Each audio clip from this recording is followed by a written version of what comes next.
Falando em feijoada, gostaria de chamar a pastora Juliana para trazer uma palavra para nós. Daquilo que a gente conversou da mensagem vai ser uma feijoada. Quantos estão prontos para uma feijoada do céu agora aqui? Vamos orar pela pastora Ju. Pai, obrigado, Deus, pelo privilégio que o Senhor tem nos dado de congregarmos. Obrigado pelo privilégio que o Senhor nos convoca e nos chama até aqui.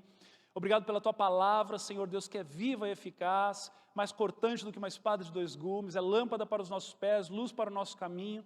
E obrigado pelo sim da pastora Ju, Senhor, porque através dela, Senhor, nós temos sido abençoados e promovidos em degraus de glória em glória pelo lavar da Tua palavra. Então que nessa manhã seja da mesma maneira, use-a, Senhor Deus, de forma diligente, poderosa, intrépida, para que o nosso coração, a nossa vida cristã, seja, Senhor, alimentada por aquilo que vem do Senhor, em nome de Jesus. Amém.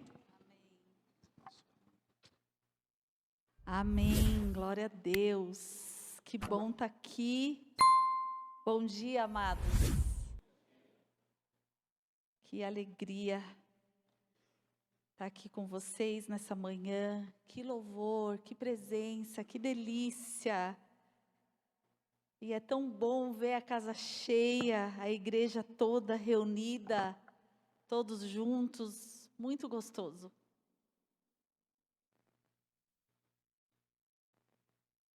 Nós vamos então, nessa manhã, darmos continuidade a essa série de mensagens chamada Congregação.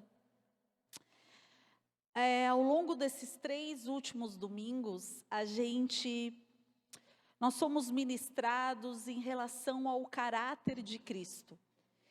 E a gente pode perguntar, meu Deus, mas o que isso tem tanto a ver com esse tema congregação?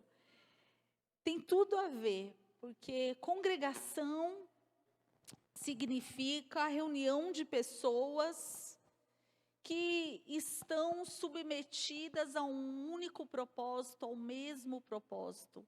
A congregação, ela é feita de congregantes, aqueles que frequentam a congregação.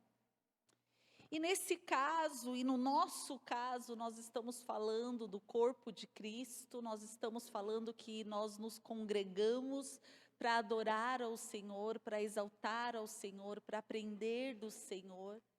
Nós somos a igreja, nós somos o corpo. Então, existe uma instrução para estes congregantes. E esta instrução é aquilo que vai realmente transformar o coração daqueles que estão congregando, para fazer dessa congregação aquilo que está no coração do cabeça, que é o cabeça da congregação, que é o corpo de Cristo. E aí nós entendemos então que Jesus é o modelo, que Jesus é a inspiração, que Jesus é aquele que oferece esse estilo, que nos chama para congregar, que nos chama para nos tornarmos este. Então nós precisamos entender o caráter dele para que nós sejamos os congregantes com caráter daquele que nos convida. Então, até agora nós fomos desafiados, confrontados, motivados a entendermos um pouco mais do caráter desse nosso Deus. Então, pastora Sheila chegou aqui falando de um coração cheio de compaixão, que é uma característica de Jesus que precisa ser uma característica nossa. Depois eu trouxe a palavra falando do quanto precisamos, assim como o Senhor Jesus, ele foi diligente, o quanto nós precisamos ser diligentes a tudo aquilo que o Senhor tem nos comissionado, colocado diante de nós. E o pastor Eduardo, ele então, na semana passada, falou ao nosso coração uma característica tão linda de Jesus, Jesus como servo, que ele abriu mão de si. E nós somos desafiados, uma palavra desafiadora. E hoje nós vamos falar sobre, então, a congregação. Nós vamos falar sobre o que é nós estarmos e o que significa estarmos reunidos, o que significa essa unidade, o que representa isso. Nós vamos, então, obviamente que eu não vou conseguir aqui definir tudo isso, mas nós vamos falar um pouco e o que a palavra de Deus nos traz em relação a isso. Amém? Unidade. Quando falamos de unidade no corpo de Deus, nós não falamos simplesmente numa união de pessoas, mas nós falamos numa união de propósito. E isso faz toda a diferença. Existe um propósito para o qual o Senhor nos uniu, o Senhor nos chamou. E hoje nós vamos ler uma passagem muito conhecida, e nós vamos entender o contexto histórico, cultural dessa passagem. Nós vamos nos aprofundar um pouco mais e entender o coração do salmista, o coração de Davi, quando ele então escreveu esse salmo tão conhecido. Ele é tão pequenininho, mas ele é muito conhecido e é muito difícil a gente não citá-lo quando a gente fala de unidade. Então, gostaria de convidar você a abrir em Salmo 133. E assim que você for achando, vai se colocando de pé para nós lermos a palavra.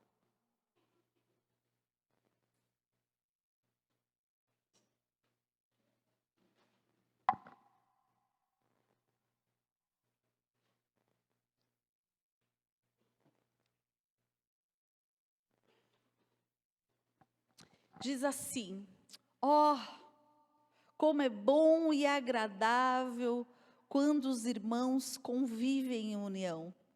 É como óleo precioso derramado sobre a cabeça, que desce pela barba, a barba de Arão, até a gola de suas vestes. É como o orvalho do Hermon, que desce sobre os montes de Sião. Ali o Senhor concede a bênção da vida para sempre. Vamos orar. Senhor amado, obrigada, Deus, pela oportunidade de estarmos aqui reunidos, unidos, num só propósito, de te adorar e de sermos instruídos pela tua palavra. Que esse propósito seja cumprido nessa manhã nas nossas vidas. Abrimos o nosso coração, a nossa mente, o nosso entendimento.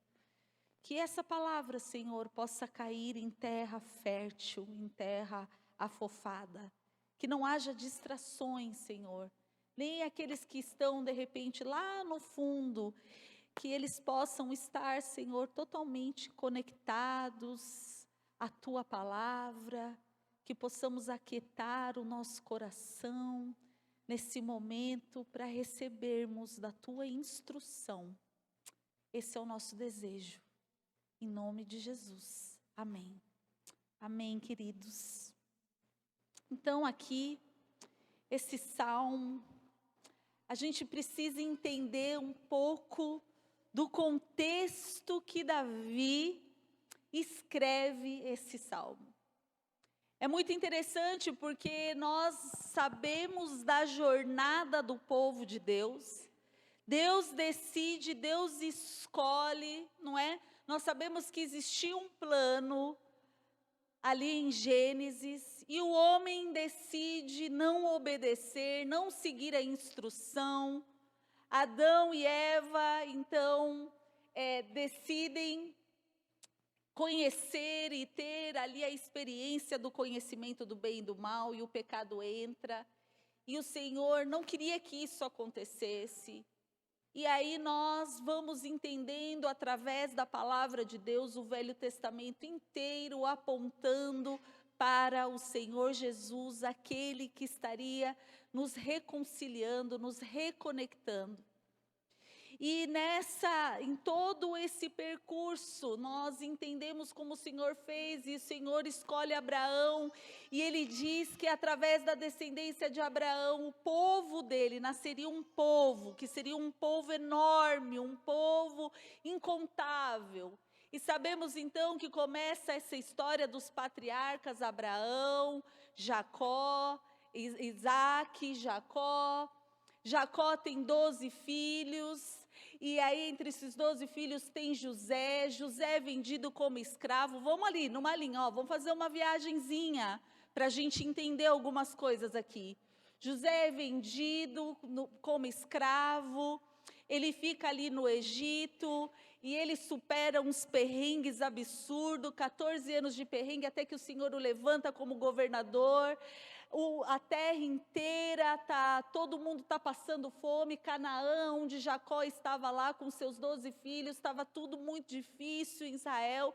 Então, José manda chamar os parentes, ele resolve perdoar esses irmãos, e ele dá ali terra. Faraó se agrada demais de José, e por isso abençoa a família, e de repente esse povo, que era o povo de Deus, que era para estar ali naquela terra, eles saem de lá e vão para o Egito. E a palavra de Deus diz que no começo, esse povo, todos esses filhos, eles foram aumentando em número, eles passaram 400 anos ali. Não foram 400 anos escravos. No começo, e por muitos anos, eles desfrutaram ali da terra.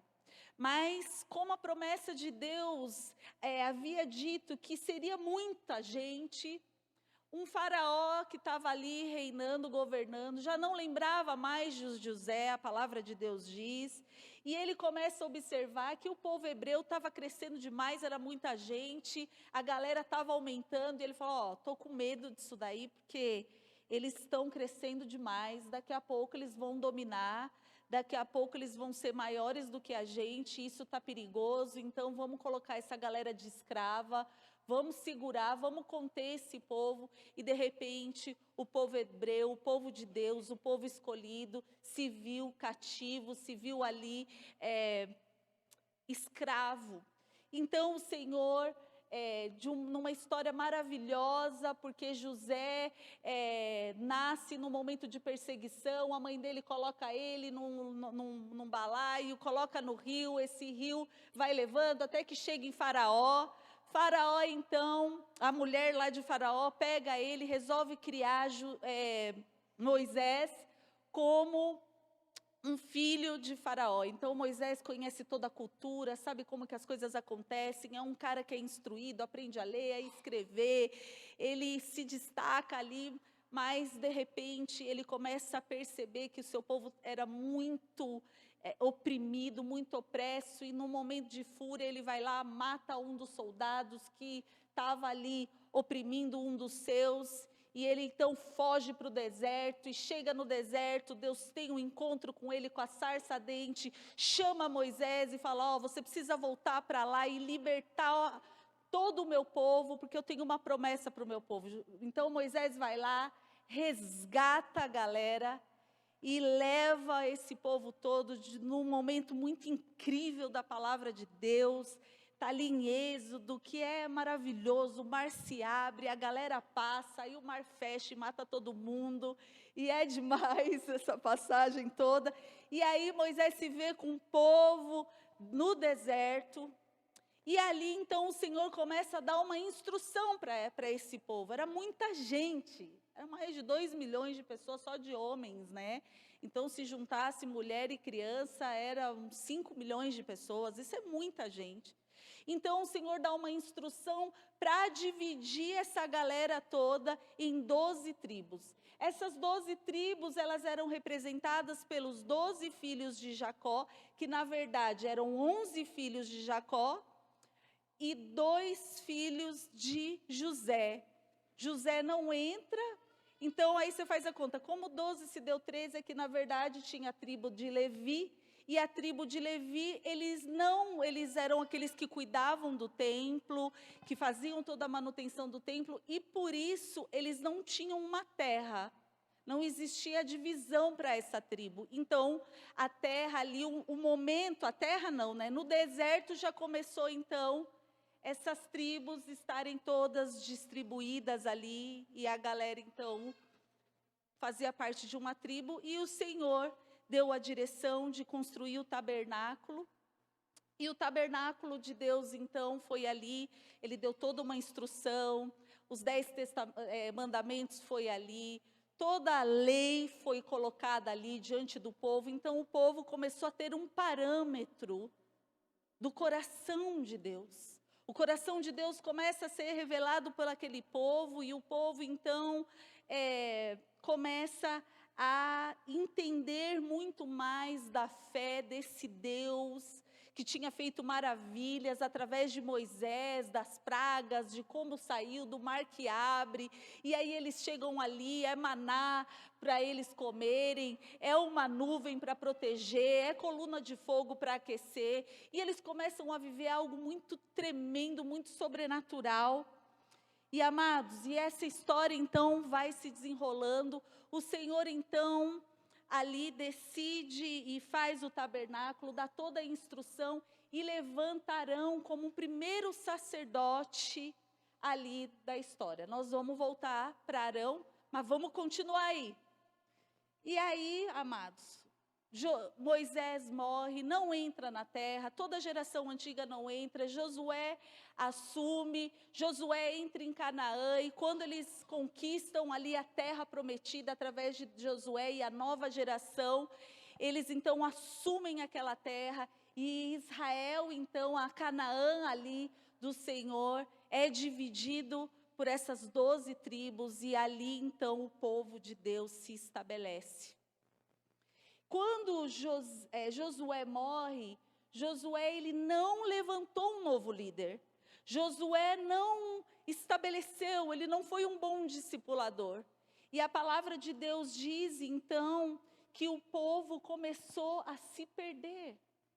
O povo de Deus começou a idolatrar novos deuses, eles começaram por falta de um líder, até que o Senhor levantou o primeiro juiz chamado Otiniel. Otiniel, se eu não me engano, ele era filho de Caleb. Otiniel era filho de Caleb, um guerreiro, um cara incrível, e ele foi levantado como um primeiro juiz, e esse juiz era aquele que trazia direção para o povo de Deus. E por um bom tempo, então, os juízes foram levantados, está ali no livro de Juízes, mas a galera estava muito dispersa, o povo de Deus estava muito dividido, até que o povo começou a falar: a gente precisa de um rei, a gente precisa de um rei, a gente precisa de um rei, nós queremos um rei, desse jeito não dá. Vamos lá, vocês estão comigo? Então tá, e aí a galera falou: não dá, desse jeito não está dando certo. E Deus falou: então tá bom, vamos levantar um rei, já que vocês querem um rei. E aí Saul, porque eles queriam um homem forte, sisudo, inteligente, bravo, e eles deram todas as características do tipo de rei que eles queriam. E aí então Saul é levantado como rei, e Saul começa então esse tempo de monarquia, e só que nesse momento, no meio do caminho desse reinado de Saul, Saul começa a desobedecer ao Senhor. Saul começa a ter um coração muito distante do coração de Deus, o orgulho toma conta desse homem, e o Senhor começa a se desagradar de Saul.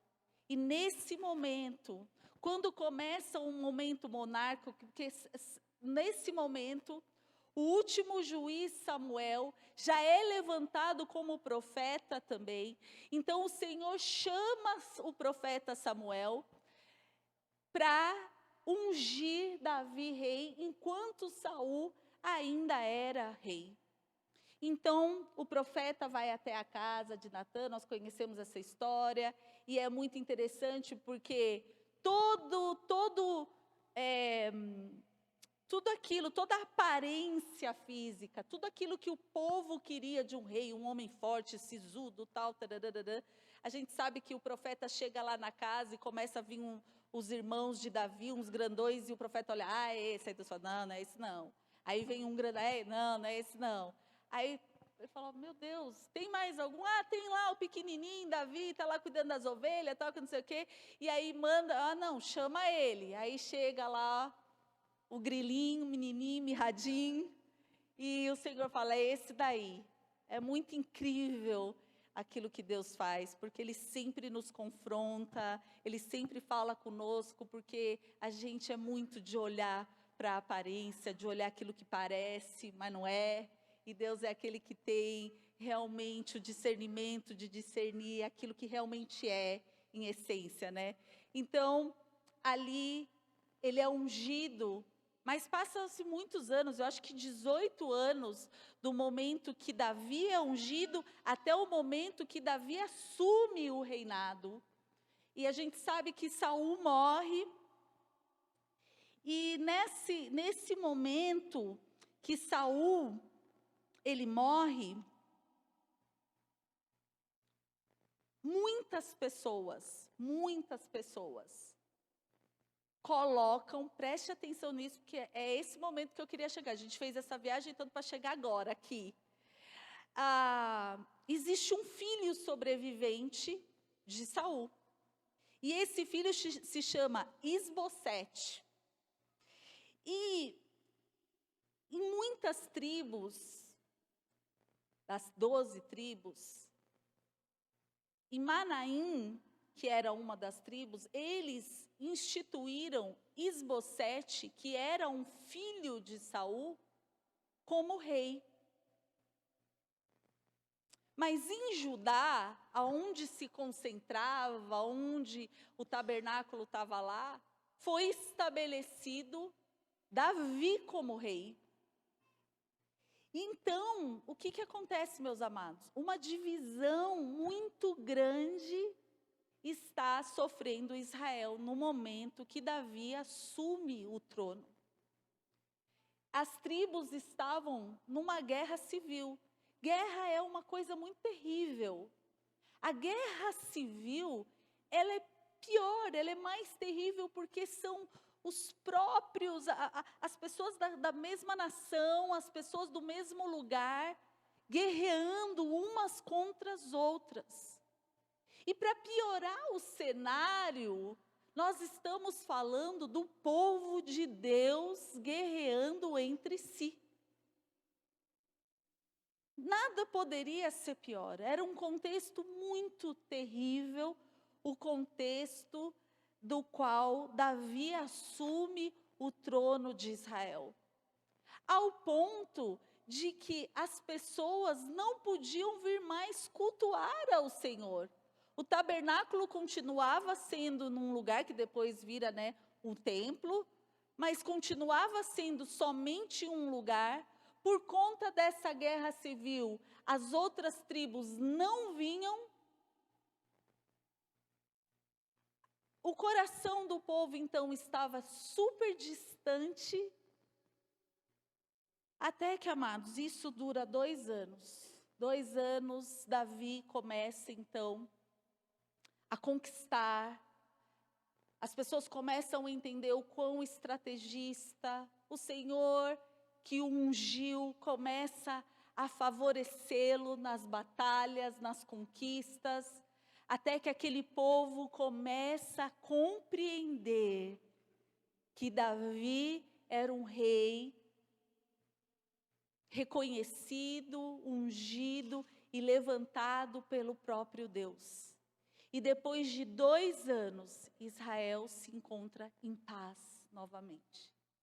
Os filhos de Deus estão todos ali, depois de um momento muito árduo, de muita dor, de muito ódio, de muito sangue no olho, de muita rixa. Davi se encontra num lugar tranquilo. Estudando esses momentos e essa palavra, Lá em casa, o G comprou uma coletânea de João Calvino só sobre os Salmos. E eu tinha terminado a palavra e fiquei, ai meu Deus, leio ou não leio? Porque às vezes eu fico com medo de ler um negócio e ser tão... que aí eu quero pagar tudo e mudar, né? Aí eu pensei, vou ou não vou? Fiquei ali, né, tentada. Quando eu vi que tinha, eu falei, João Calvino, o que ele tem para dizer sobre isso? Deve ser muito bom. E aí resolvi pegar. E foi incrível. Mas o que foi muito legal, que Calvino fala no livro dele sobre esses salmos, que me chamou muita atenção, foi sobre o ó, que começa o Salmo 133. O OH, ó. Porque esse ó, ele tem um significado muito, muito grande.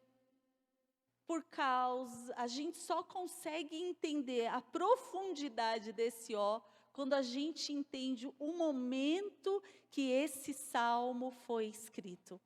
Porque esse salmo foi escrito pelo rei Davi nesse momento onde tudo se acalma. Então Davi fala, ó, Senhor amado. Se fosse na minha versão seria, uau, Deus. Acabou.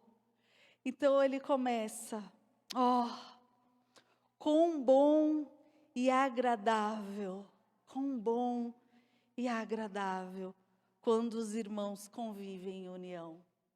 De repente, então, Davi se depara com isso. Ele nunca conseguiu ser tão grato quanto esse momento, e entender a profundidade. E quando então a gente entra nessas palavras de Davi, e a gente olha esse ó, quão bom e agradável, a gente de maneira muito rápida pode olhar para o bom e agradável e achar que é sinônimo, bom e agradável. Mas não, amados, é tão complementar e é tão perfeito, é tão lindo, bom e agradável, sabe por quê? Porque uma coisa, ela pode ser boa e não ser agradável. Por exemplo, um remédio, ele é bom, de fazer bem, mas ele não é agradável, não é? É difícil um remédio ser agradável, mas ele é bom. Uma coisa pode ser agradável, mas não necessariamente boa. Por exemplo, para um diabético, chocolate é bom. Chocolate é agradável, desculpa, é prazeroso. Agradável tem a ver com prazer, é agradável. É bom para essa pessoa? Não, não é bom. Mas quando o salmista diz que é bom e agradável que os irmãos vivem em união, ele diz assim, olha, há prazer nisso. É bom demais. É tudo de bom, se fosse escrito hoje, na linguagem de hoje. É tudo de bom. Que os irmãos, eles vivam, eles convivam em união. E aqui a palavra de Deus, então, chama a nossa atenção, porque às vezes a gente está inserido numa cultura e num momento da vida tão individualista, sabe, meus irmãos, que às vezes a gente nem acha tão bom e agradável assim, a gente está junto, a gente está reunido, a gente está em união. Tem muitas pessoas que preferem estar sozinhas, curtindo a solidão, estarem mais isolados, mas a palavra de Deus diz que é bom e agradável. Então eu queria que você que de repente tem certa dificuldade, colocasse essa dificuldade diante do Senhor, porque a palavra nos define que estarmos juntos precisaria ser, porque diante dos olhos do Senhor é bom e é agradável. É bom e agradável que a gente conviva em união. E aí, ele então diz como, ele faz um paralelo, e ele fala assim, é como óleo precioso derramado sobre a cabeça, que desce pela barba, a barba de Arão, até a gola de suas vestes. Lembra? Arão foi o primeiro sumo sacerdote. Quando a gente está fazendo a linha do tempo ali, Moisés então tira o povo vai para o deserto, as tribos ali são divididas, o Senhor dá toda a direção para a construção do tabernáculo, e ali o Senhor levanta Arão e seus filhos, a descendência, os seus filhos, para serem os sacerdotes ali. Quem era esse sumo sacerdote? Era aquele homem escolhido para fazer a expiação do pecado do povo. Uma vez por ano, no ano, ele entrava no Santo dos Santos, fazendo a expiação. Então, o pecado do povo, o povo levava os animaizinhos ali para serem sacrificados, então eles levavam essa oferta e o sumo sacerdote fazia essa oferta. E é muito interessante porque na roupa o Senhor então começa a dar toda a instrução. Se você lê o Êxodo 28, 29, 30, ali o Senhor começa a dar a instrução de como seria tudo em relação a esse sumo sacerdote. E é muito interessante porque na veste dele, ele tinha uma couraça, e nesse lugar existiam 12 pedras, e cada pedra simbolizava uma tribo. Então ali naquele peitoral, todo o povo de Deus estava representado nas vestes desse sumo sacerdote. E a palavra de Deus diz em Êxodo 30, que esse óleo, ele era um óleo tão especial, ele tinha um cheiro, esse óleo que desce daqui do Salmo 133, que se alguém tentasse fazer esse óleo, se alguém procurasse imitar, fazer a receita desse óleo, essa pessoa poderia ser morta, ela poderia morrer.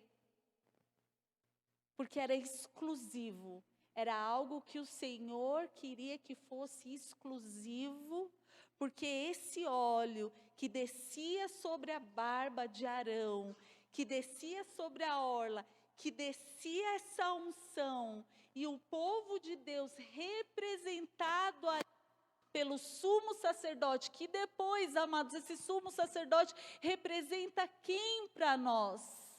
O nosso Cristo, o nosso Senhor Jesus, que é o nosso sumo sacerdote hoje, que é aquele que desceu, que foi ungido, que foi o sacrifício vivo em amor por nós, que fez a expiação do nosso pecado. Então a gente precisa sempre olhar para o Velho Testamento apontando para Cristo, e nós vemos então ali Jesus sendo representado por Arão, aonde Arão então era ungido pelo Senhor. E olha só que lindo, porque aí ele fala, né, que então essa bênção, essa unção era representada ali por esse sumo sacerdote. E ele continua, e agora ele dá um exemplo geográfico do que representa essa união. E ele fala assim, é como o orvalho do Hermon.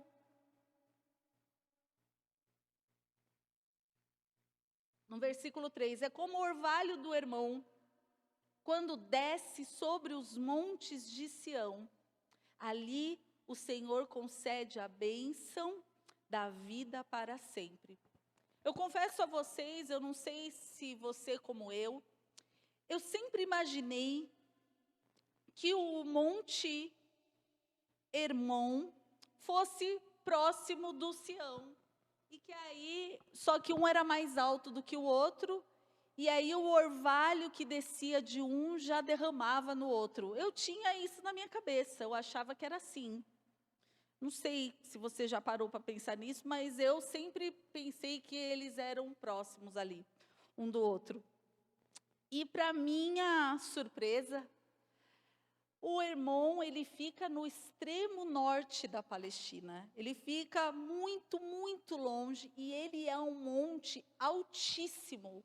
Ele é um monte fora da curva de tudo que tem ali, ao ponto de que no cume do monte, no topo do monte, tem neve. Ele é branquinho. E é muito interessante, geograficamente falando, agora dentro da ciência, o Monte Hermon, porque o Sião, amados, fica no extremo sul. Eles estão no extremo um do outro. E aqui quando fala assim, olha, é como o orvalho do Hermon, quando desce sobre os montes de Sião. E o Monte Sião, ele fica perto ali de Judá, ele fica perto do deserto, num lugar árido, num lugar seco. E cientificamente falando, o Hermon, ele climatiza todo Israel. Por isso que aqui ele fala de dois extremos. Porque o orvalho do Hermon, que é essa massa polar, essa massa fria, ela traz uma umidade que é uma bênção para aquele local.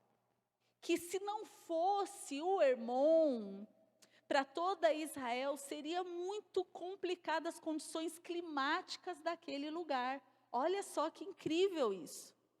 Essa umidade, esse frio, esse orvalho que produz, é o que traz vida para a plantação, para muita coisa, é provocado através do Monte Hermon. Olha a profundidade disso. Então, termina falando assim, é como o orvalho do Hermon, quando desce sobre os montes de Sião, ali o Senhor concede a bênção da vida para sempre. Olha que coisa mais tremenda. Olha que coisa mais tremenda. Todo Israel é abençoado. Então, Davi olha numa perspectiva e ele faz esse salmo, essa poesia, essa declaração falando, olha isso, olha o que a união é capaz de produzir. Agora estamos todos reunidos, estamos todos juntos, adorando ao Senhor. Faz sentido toda a simbologia da unção em Arão, porque nós estamos juntos recebendo essa bênção. É como o orvalho que vai abençoando tudo. Senhor, é como a tua mão, a partir desse momento que a união, o teu povo está junto, declarando que tu és rei, que tu és esse Senhor. Quando nós olhamos para isso e trazemos para a realidade de hoje essa passagem, amados, é tremendo olhar o quanto o Senhor deseja que nós sejamos um. O quanto o Senhor deseja que a gente viva uma congregação. Agora falando da gente, tem a igreja de Cristo. Por isso, amados, preste atenção. Nós precisamos vigiar o quanto a gente abre a boca para falar mal das igrejas do Senhor Jesus. Precisamos prestar atenção em relação a isso. Porque há uma alegria do coração do Pai, a unidade. Quando a gente olha o 7-Eleven e a gente vê tantas igrejas ali representadas e aqueles jovens, se tem uma coisa que o jovem tem de entendimento muito maior do que nós, é a unidade. E nós temos experimentado como cidade essa unidade. No último 7, quantos jovens reunidos? Por volta de 500 jovens, amados.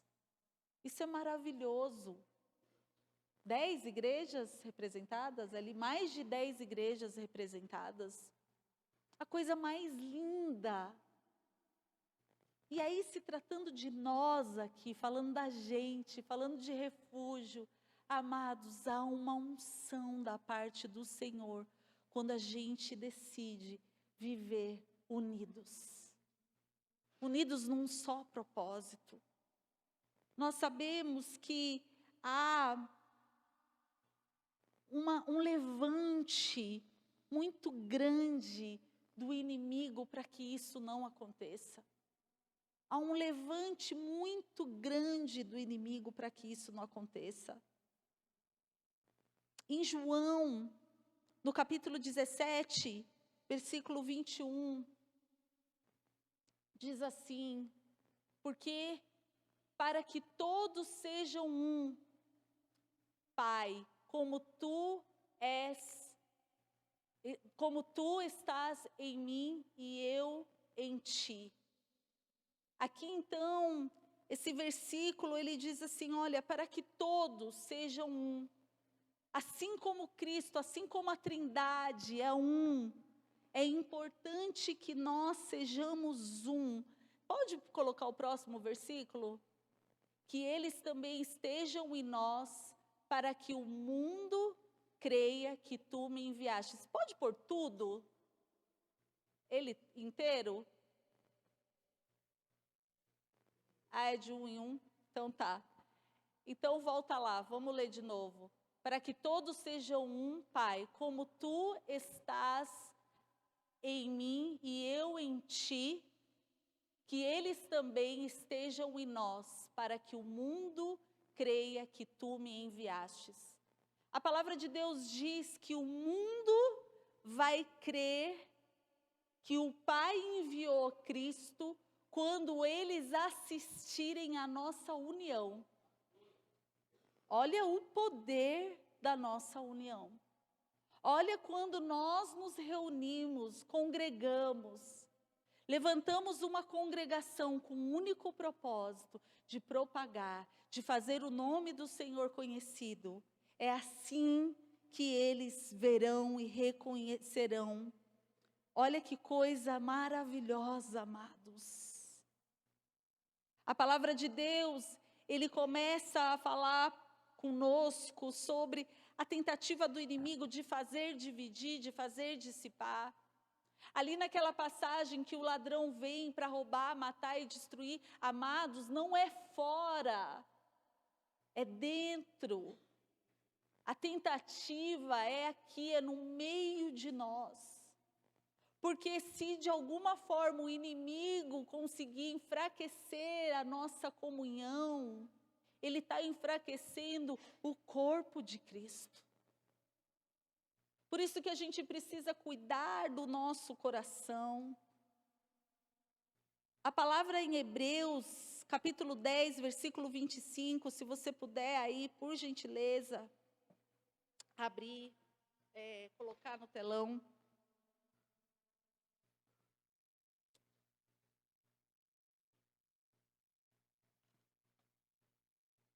Dez, 25, diz assim: não deixemos de reunirmos como igreja, segundo o costume de alguns, mas procuremos encorajar-nos uns ao outro, ainda mais quando vocês veem que se aproxima o dia.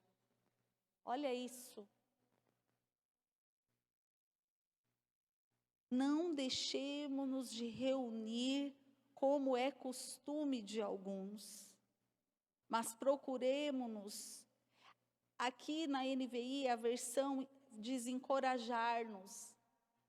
Na ARA fala admoestar. E no original essa palavra ela tem um leque que é encorajar, admoestar, que é de confrontar, que é de consolar. Porque é isso que acontece, né, amados? Nós estamos aqui e nós somos encorajados, nós somos consolados, nós somos confrontados, nós somos admoestados nessa união, nesse lugar que a gente escolheu para estarmos juntos. É muito interessante, porque nós muitas vezes temos o hábito de dizer que nós, o indivíduo é igreja. Mas a palavra de Deus diz que nós somos templo do Espírito. Isso significa que nós somos morada, templo do Espírito, mas igreja nós somos em conjunto. Nós somos a igreja. Não é o prédio, não é o local. Isso daqui é um facilitador para a gente se reunir. Mas o povo reunido é a igreja de Cristo, não é um. Não existe igreja um. Existe igreja nós. Existe o corpo de Cristo. Individualmente somos templo, habitação do Senhor. Mas quando nós estamos juntos, nós somos igreja de Cristo. E a palavra de Deus diz que as portas do inferno não prevalecerão contra a igreja. Isso significa que há poder no nosso ajuntamento. Que há poder. Que há poder. Esse corpo bem ajustado, unidos em amor, uma família, não tem a música que fala? É bem isso, amados, há poder nisso. Pensa, só eu para entender o que está aqui, viu? Uma loucura. Quando pedem o resumo, eu falo, ai pai, como será que eu vou conseguir mandar para eles? Tem um escritor,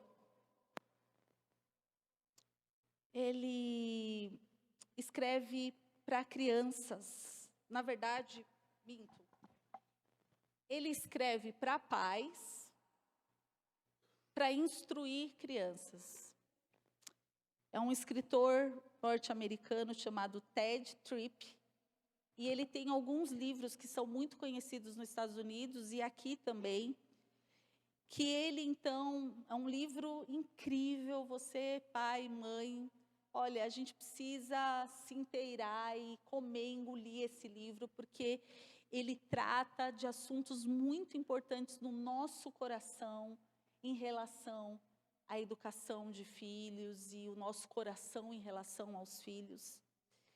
E tem uma passagem nesse livro que ele fala sobre isso.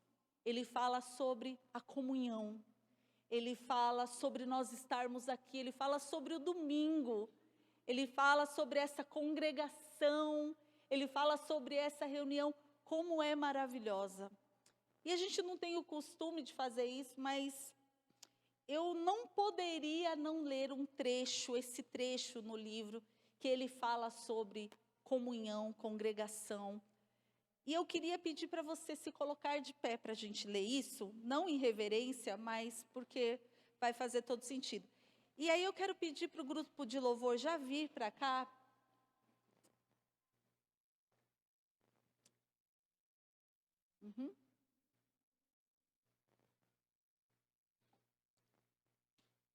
E eu queria te pedir um favor. Eu vou ler e eu queria que você segurasse na mão do teu irmão aí. Vamos fechar as fileiras.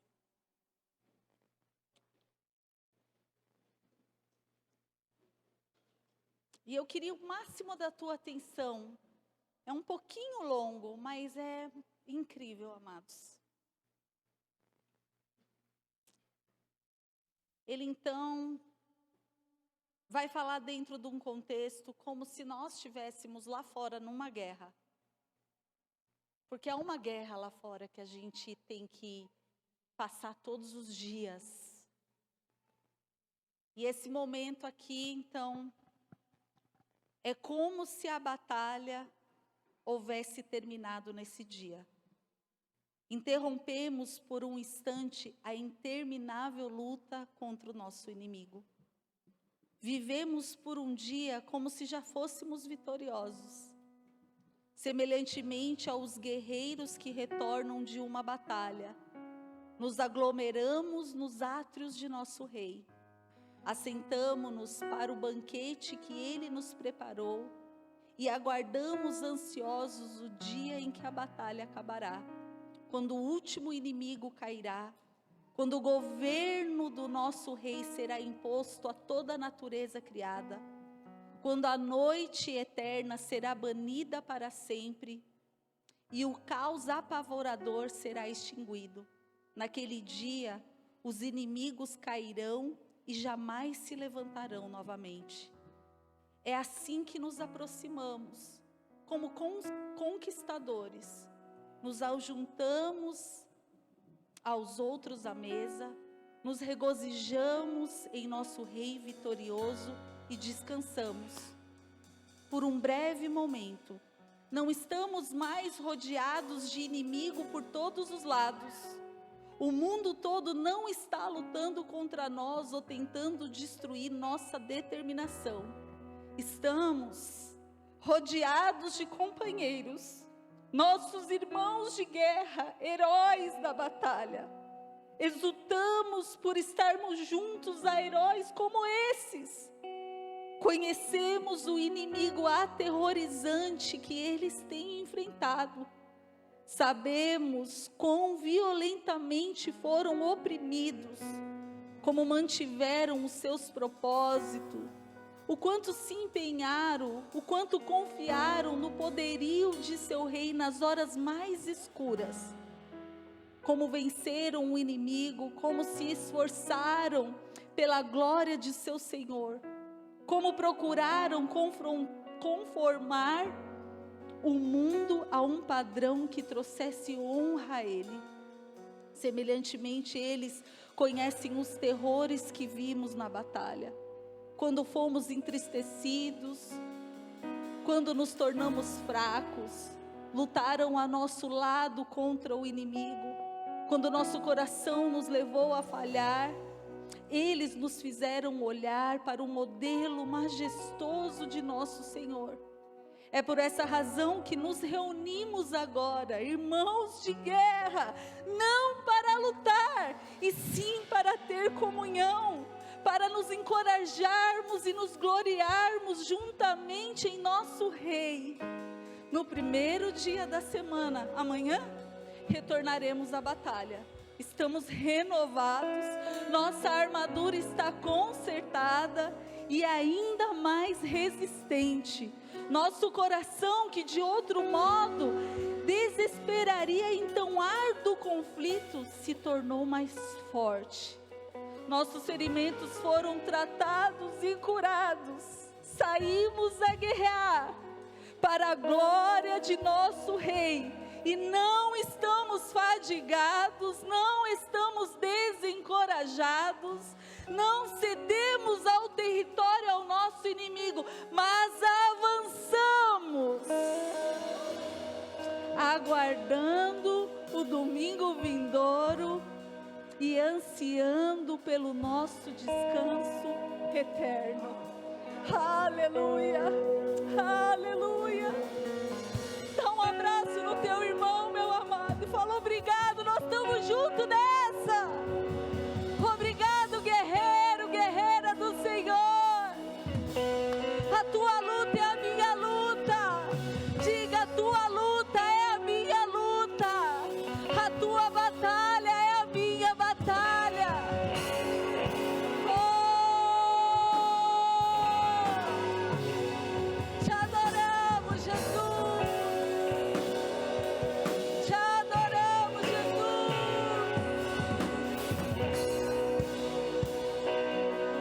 Aleluia. Os joelhos se dobram, as mãos se levantam, a igreja declara: aleluia ao Rei.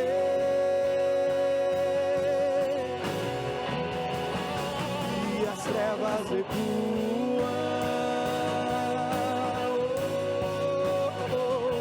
diante da glória. A igreja avança.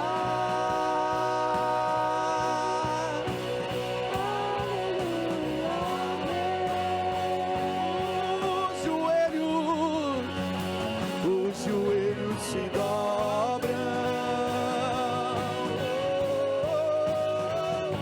as mãos se levantam, a igreja declara: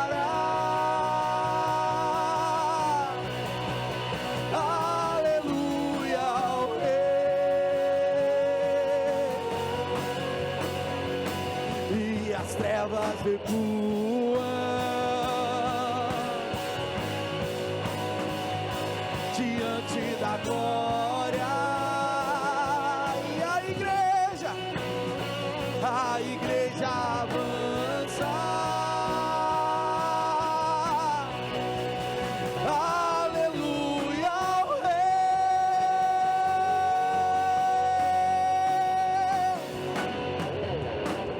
Ele é o Senhor.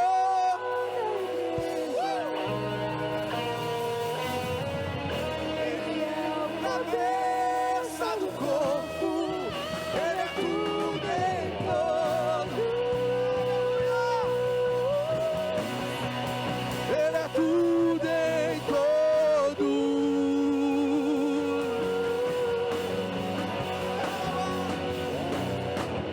Ele é o começo, meio, fim. Ele é aquele que há de vir pra reinar.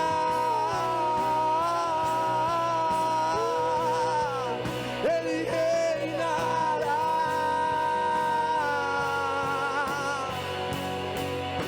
e pra reinar, ele reinará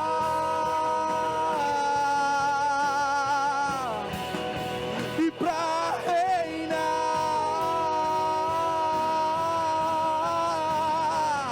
ele reinará.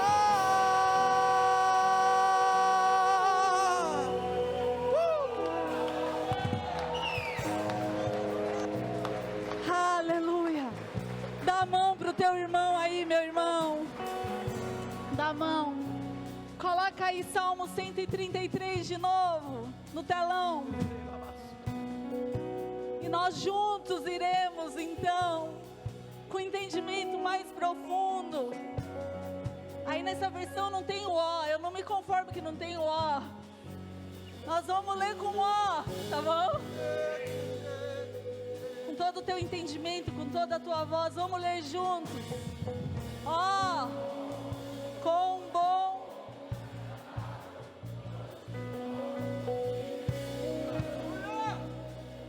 Vamos juntos.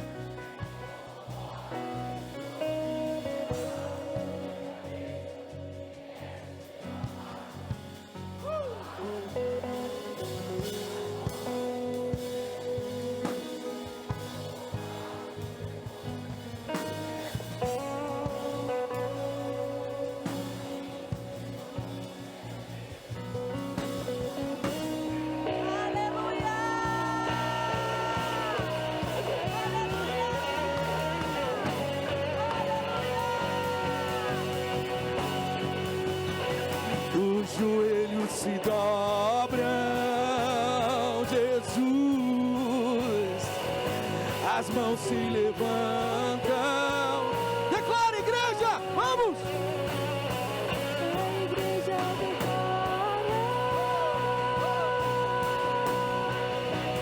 Aleluia ao Rei. E as trevas recuam. E as trevas recuam diante da glória. Oh,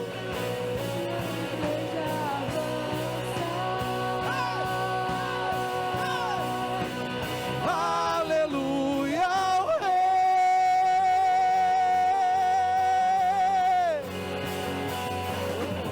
Ele é o Senhor.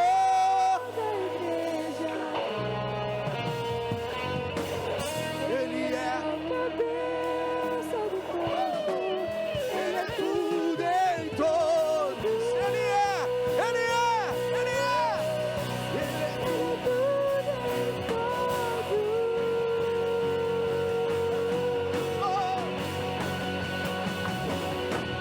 Ele é o começo, meio, fim. Diga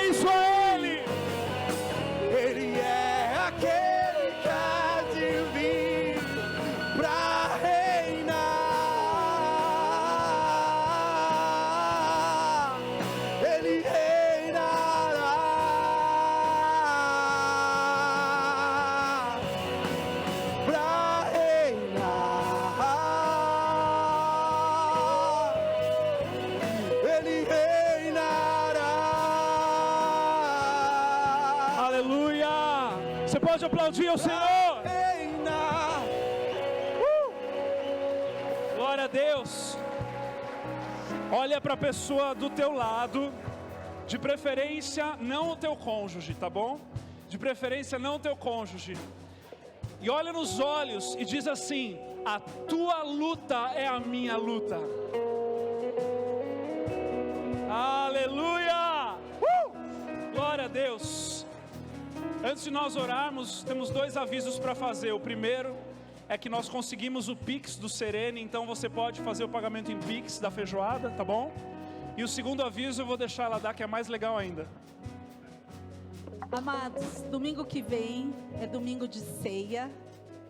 Inspirada nessa palavra, nós decidimos que a gente vai fazer um almoço aqui na igreja. A gente vai estar junto em família.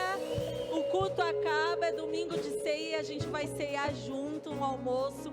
Então fique ligado para as instruções nos em casas, aquilo que vai rolar essa semana para a gente se programar. A gente vai juntar as panelas e aí a gente vai fazer um almoço delicioso em família aqui domingo que vem. Vai ser uma bênção. Amém? Vamos orar então para encerrar esse tempo precioso. Você está pronto para a batalha? Tem um parceiro de guerra do teu lado aí? Aleluia. Pai, obrigado pela tua palavra, obrigado pelo agir do teu Espírito, obrigado pelo tempo precioso de comunhão, obrigado, Deus, pelo recarregar do Senhor em nós. Senhor, leva-nos, Deus, em sabedoria, em graça, em discernimento, abençoando a nossa entrada, a nossa saída. Sê conosco, Senhor, em todas as ocasiões. Nós te pedimos e te agradecemos no nome precioso de Jesus. Amém. Deus te abençoe e uma semana abençoada para você.